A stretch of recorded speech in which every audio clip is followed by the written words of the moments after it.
বিনা চিকিৎসায় রোগী মৃত্যুতে উত্তেজনা বসিরহাট সুপার স্পেশালিটি হাসপাতালে। বিনা চিকিৎসায় ষষ্ঠ শ্রেণীর এক ছাত্রীর মৃত্যুকে কেন্দ্র করে বসিরহাট সুপার স্পেশালিটি হাসপাতালে উত্তেজনা।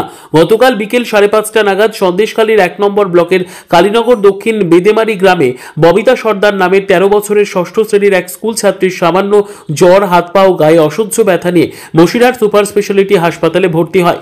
অভিযোগ, ভর্তি হওয়ার পর থেকে সারা রাত তার কোনো চিকিৎসা হয়নি। বারবার নার্সের কাছে ছুটে গেলেও অভিযোগ ডাক্তার নেই বলে তারা এড়িয়ে যায়। শুধু তাই নয়, নার্সরা রোগীর আত্মীয়দের সঙ্গে দুর্ব্যবহার করে। অভিযোগ, কোনো রকম চিকিৎসা না পেয়ে আজ সকালে তার মৃত্যু হয়। ক্ষোভে উত্তেজনা ছড়ায় বসিরহাট হাসপাতালে। এখানে ট্রিটমেন্ট ভালো করে না, ডাক্তাররা ঠিকমতো চিকিৎসা করে না। আমাদের ভাগ্নি চলে গেল আমাদের ছেড়ে,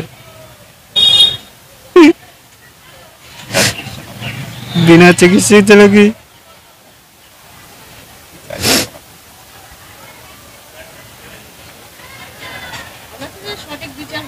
সঠিক বিচার চাই আমরা।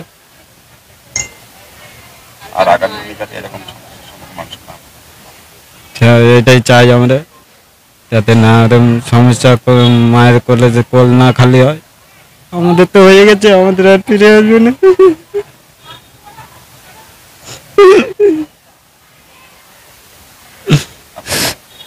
আমার নাম প্রসেনজিৎ সর্দার। কালকে বাচ্চা অসুস্থ ছিল, আমরা নিয়ে এসেছি, ভর্তি করেছি। ভর্তি করানোর পরে তখনও ডাক্তার আসেনি। 8:30টার দিকে ডাক্তার, একজন জুনিয়র ডাক্তার এসেছেন। এসে সেইভাবে তো দেখলো না, উনি ঘাচ করে বললো কি হলো, এই হয়েছে বলে লিখে 2টো ইঞ্জেকশন নিয়ে আসুন, লিখে দিয়ে উনি চলে গেলেন। আমরা ইঞ্জেকশন দিয়ে গিয়েছিলাম, তখনও দেননি। রাত 11:30টার সময় মাসির দিয়ে বলে তারপরে ইঞ্জেকশন 2টো সিস্টার এসে দিয়েছে।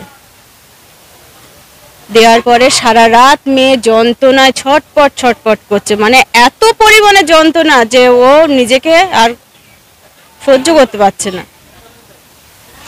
আস্তে আস্তে যখন ওর সময়টা খুব খারাপ হয়ে আসছে, আমরা ভোর 5টার সময় আবার আসি।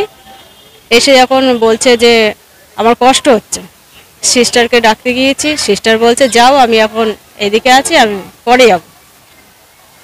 তখনও আসেননি, কিন্তু তখন ওর সময়টা আরো খারাপ হয়ে যাচ্ছে। যখন দেখছি যে ওর ঠোঁটগুলো পুরো নীল হয়ে যাচ্ছে, আবার সিস্টারকে ডাকতে গিয়েছি। তখন এসেছে, সিস্টারও তখন দেখে বুঝতে পারছে যে এর অবস্থা খুবই খারাপ। তখন উনি মানে একটা স্যালাইন নিয়ে এসছে, আমাকে বললো যে তুমি ওই বেডের থেকে এই বেডে নিয়ে এসো। আমি এই বেডে নিয়ে এসছি কোলে করে। উনি যখন অক্সিজেনটা যখন দিচ্ছে, তখনই মেয়ে মানে দেওয়ার আগেই উনি চলে গেছে, বাচ্চা মারা গেছে। একদম চিকিৎসা হয়নি, বিনা চিকিৎসায় মারা গেছে। এখানে কোনো চিকিৎসা বলে কোনো জিনিস নেই। এখানে মানুষদের একদম ওরা ভালোভাবে দেখাশোনাই করে না। এত গরিব মানুষরা আসে একটু ভালো সুস্থ হওয়ার জন্য, আজকে কার কি হলো, মায়ের কোলটা তো ফাঁকা হয়ে গেল। প্রচুর গাফিলতি, একদম।